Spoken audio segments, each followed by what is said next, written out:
semuanya di rumah, semua sehat ya. Hari ini kita akan membahas soal-soal dari materi-materi yang sudah kita pelajari di semester kedua. Nah, ada 2 materi, siapa yang ingat apa aja? Sifat-sifat gereja, dan satunya lagi yang minggu kemarin, iya pinter, gereja persekutuan para kudus. Nah, anak-anak, sebelum kita mulai pelajaran, mari kita berdoa terlebih dahulu ya. Anak-anak ambil sikap doa yang bagus. Marilah kita berdoa. Dalam nama Bapa dan Putra dan Roh Kudus. Amin.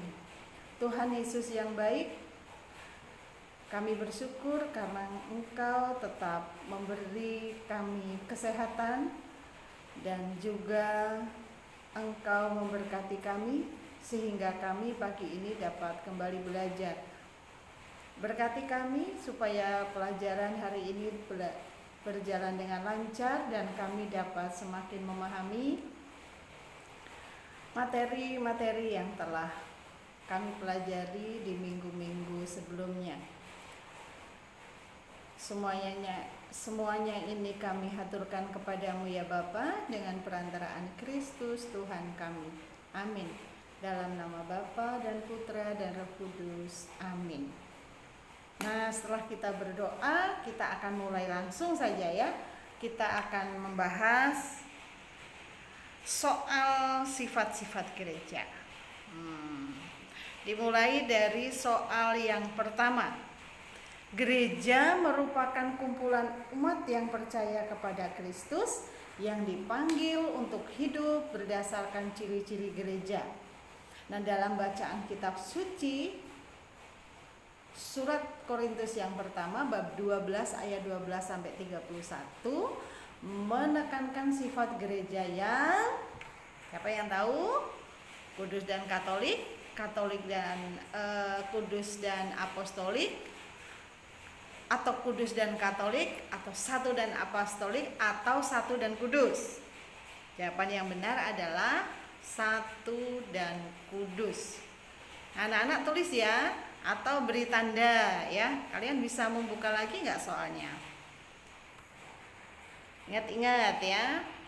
Yang kedua, gereja adalah kelompok orang yang percaya kepada Allah melalui Yesus Kristus.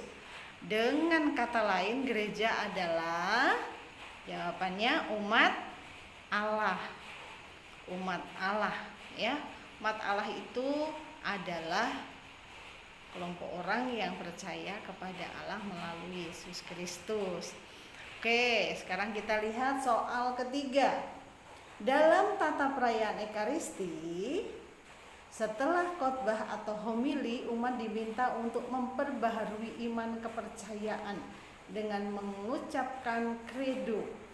Atau ada pilihan, credo itu disebut juga doa umat, Bapa kami, anak domba Allah, atau syahadat para rasul. Apa yang tahu? Iya, pinter, syahadat para rasul. Nah, berikutnya, gereja sebagai suatu komunitas memiliki sifat-sifat sebagai berikut, yaitu, nah ayo yang mana? Satu, kudus, Katolik, dan apostolik. Satu, kudus, Katolik, dan universal. Satu, kudus, apostolik, dan para kudus. Atau satu, kudus, apostolik, dan persekutuan. Yang benar adalah yang pertama, satu, kudus, Katolik, dan apostolik. Ketika seorang dibaptis, ia menerima 3 tugas gereja, yaitu menjadi apa? Siapa yang tahu? Imam, nabi, dan raja. Menjadi imam itu berarti punya tugas menguduskan diri sendiri, menguduskan orang lain. Bagaimana caranya menguduskan? Ya dengan lebih dekat pada Tuhan, dengan berdoa, dengan berbuat baik, menjaga segala perilaku dan sikap kita, ya. Lalu kalau sebagai nabi, dia mewartakan, menyampaikan, menjadi kabar gembira, mengajak untuk orang untuk berbuat baik, untuk menjadi diri kita semakin baik, ya. Kalau arti nabi dalam perjanjian lama kan menjadi penyambung lidah Allah. Kalau nabi yang sekarang sebetulnya sama, menjadi penyambung lidah Allah juga, hanya lebih ke bagaimana kehadiran kita bisa menginspirasi, bisa mengajak orang lain untuk menjadi lebih baik. Lalu menjadi raja. Raja itu pemimpin.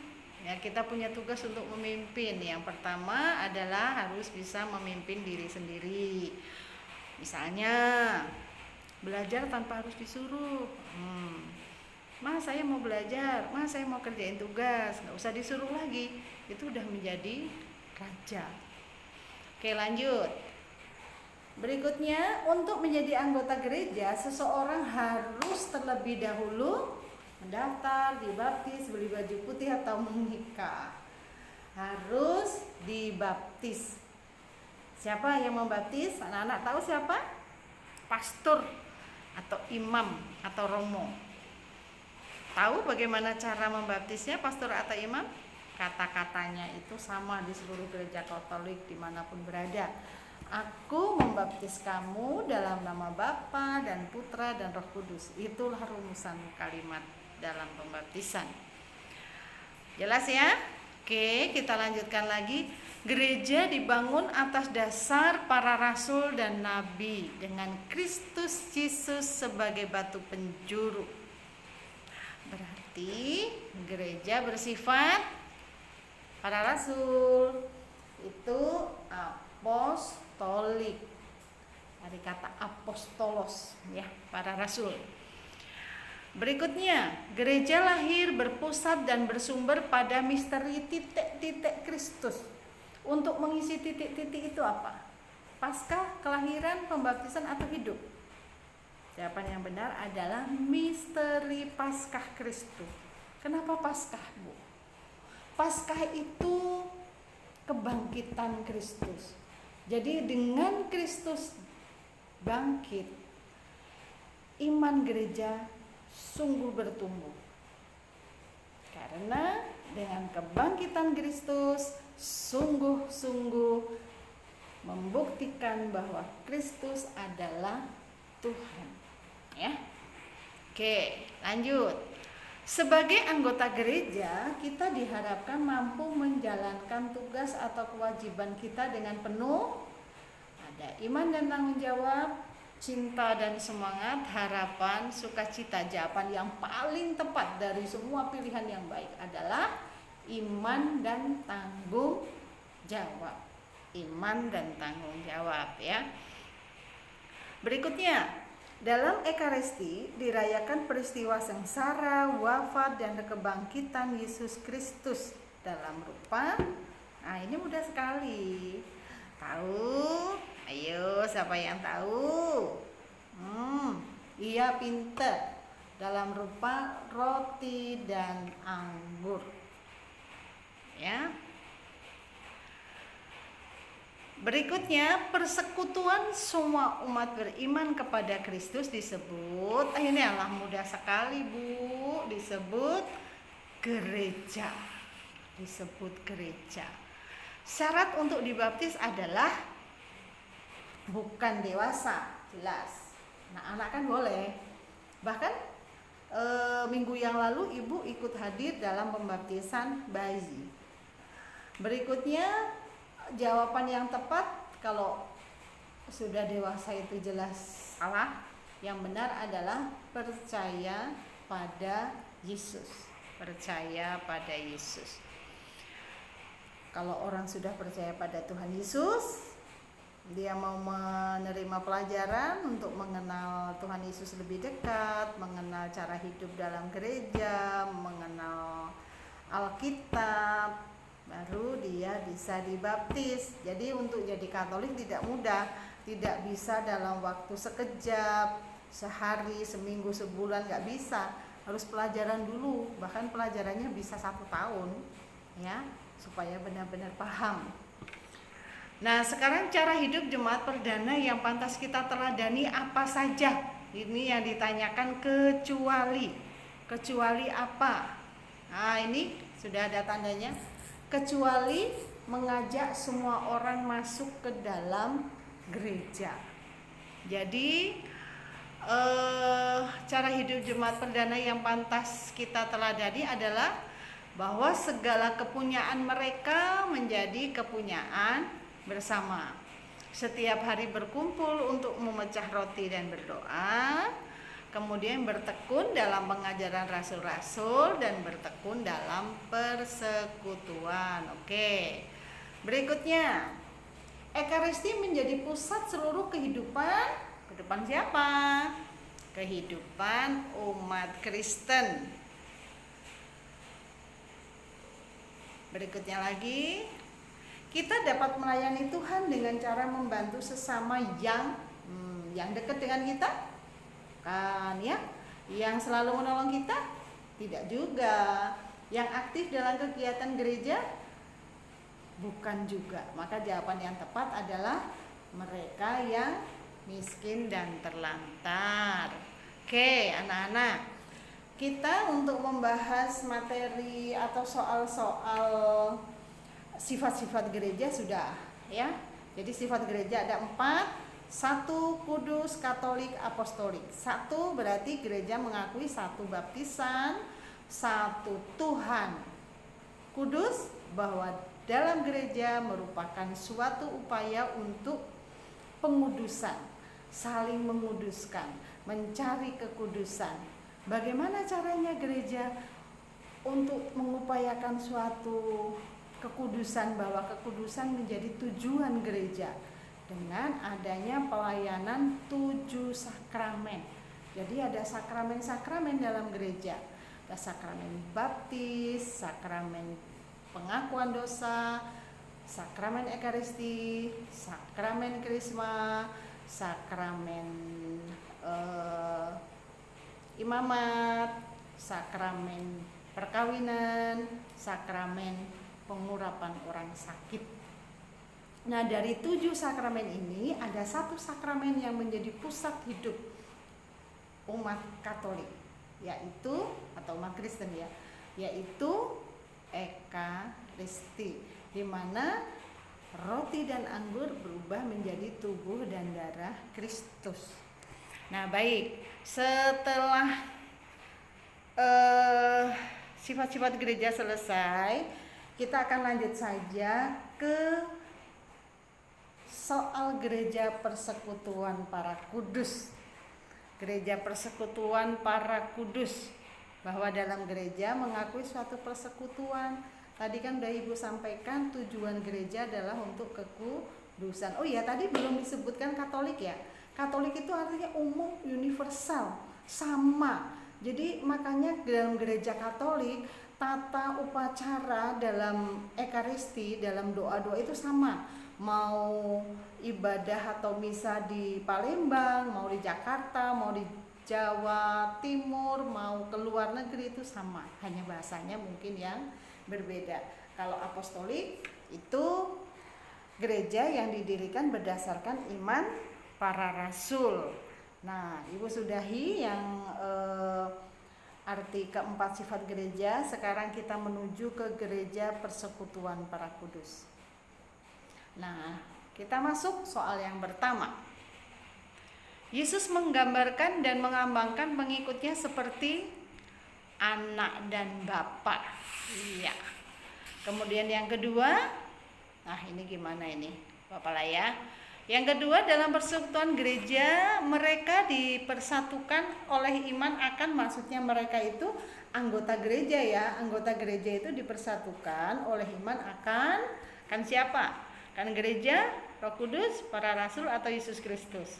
Pinter, Yesus Kristus ya. Yang mempersatukan adalah iman akan Yesus Kristus.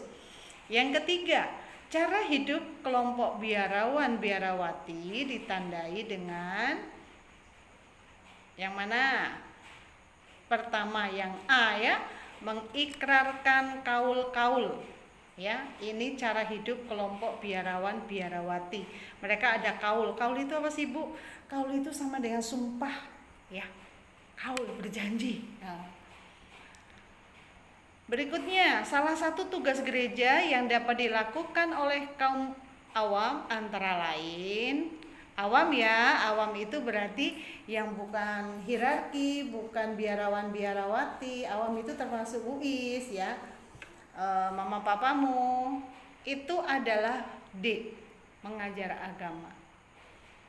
Kalau memimpin perayaan Ekaristi nggak boleh awam. Gembala dan memimpin gereja pun tidak, melayani sakramen juga bukan. Nah, yang kelima yang menjadi jiwa dalam gereja dalam sebagai persekutuan adalah apa? Roh Kudus. Jiwanya adalah Roh Kudus yang menjiwai. Nah, pembantu uskup yang ditabiskan adalah imam.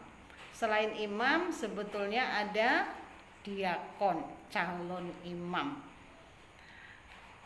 Yang ketujuh, berikut adalah hierarki gereja, kecuali hierarki gereja. Hierarki kan ada 3 kelompok dalam gereja ya, hierarki, biarawan, biarawati, dan awam. Yang termasuk hierarki di sini adalah imam, uskup, diakon. Maka jawabannya yang hierarki gereja ini kecuali, ada kata kecuali adalah suster. Suster tidak termasuk dalam hierarki gereja. Yang kedelapan, umat beriman yang bertugas membantu membagikan komuni disebut, nah disebut apa? Siapa yang tahu? Yang Katolik harus tahu nih. Prodiakon. Prodiakon ini awam, bukan romo, bukan calon romo. Prodiakon namanya ya, yang membantu membagikan komuni. Lalu misdinari itu apa tugasnya? Kalau misdinari itu membantu romo dalam perayaan Ekaristi. Kalau lektor, lektor adalah pembaca kitab suci, pemazmur yang menyanyikan mazmur tanggapan, selingan lagu sesudah membaca kitab suci, itu pemazmur. Oke, sekarang 9. Gereja merayakan Hari Raya Para Kudus setiap tanggal berapa? 1. Tanggal 1 November itu Hari Raya Para Kudus. Kalau 2 November peringatan arwah-arwah. Ya. Oke, lanjut. 10 martir pertama bernama Santo. Itu siapa?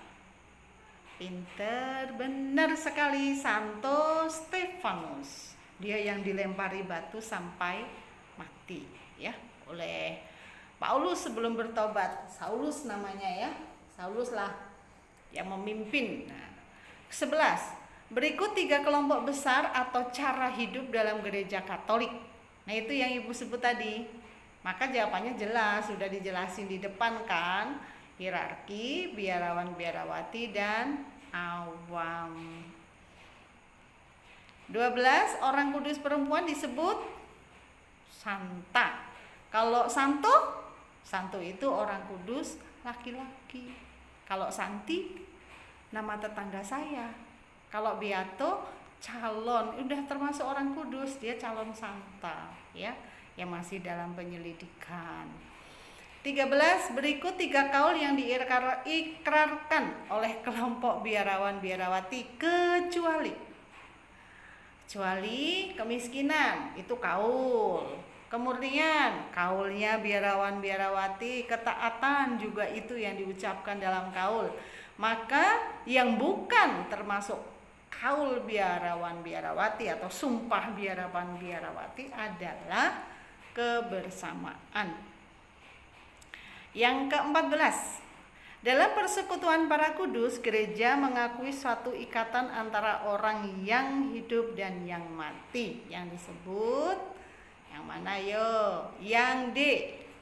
Gereja Jaya, gereja menderita, dan gereja berjuang. Gereja Jaya itu siapa? Santo Santa. Kalau gereja menderita, mereka yang sudah meninggal tapi belum masuk surga. Dia masih dalam pemurnian, ya, masih disucikan. Maka sering disebut jiwa-jiwa dalam api pencucian.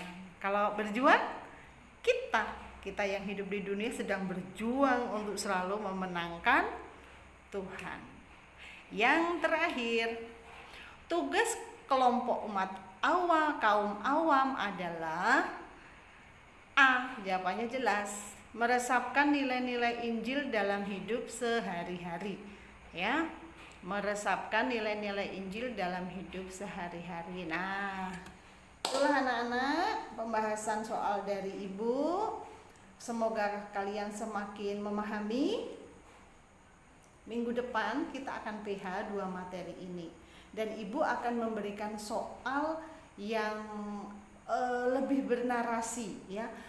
Mungkin kalimat soalnya agak panjang sedikit. Jadi mohon anak-anak tetap bersemangat untuk terus membaca. Karena sekarang membuat soalnya kita sudah mulai belajar untuk mengikuti perubahan kebijaksanaan dari Bapak Menteri kita. Nah, oke. Pelajaran kita hari ini sampai di sini untuk membahas soal-soal. Hari ini tidak ada tugas untuk dikerjakan, tapi silahkan anak-anak pelajari kembali baik catatan, buku cetakmu, termasuk soal-soal ini, karena minggu depan kita akan PH, ya. Oke anak-anak, terima kasih. Selamat belajar. Kita akan tutup kembali dengan doa. Dalam nama Bapa dan Putra dan Roh Kudus, amin. Terima kasih Tuhan, karena Kau berkati kami sehingga kami dapat belajar dengan baik. Tuntun kami, beri kami tekad yang kuat untuk terus belajar dan berprestasi, sekalipun kami belajar dari jarak jauh. Semuanya Tuhan kami haturkan dengan perantaraan Kristus Tuhan kami. Amin. Dalam nama Bapa dan Putra dan Roh Kudus. Amin. Oke, selamat pagi. Dadah.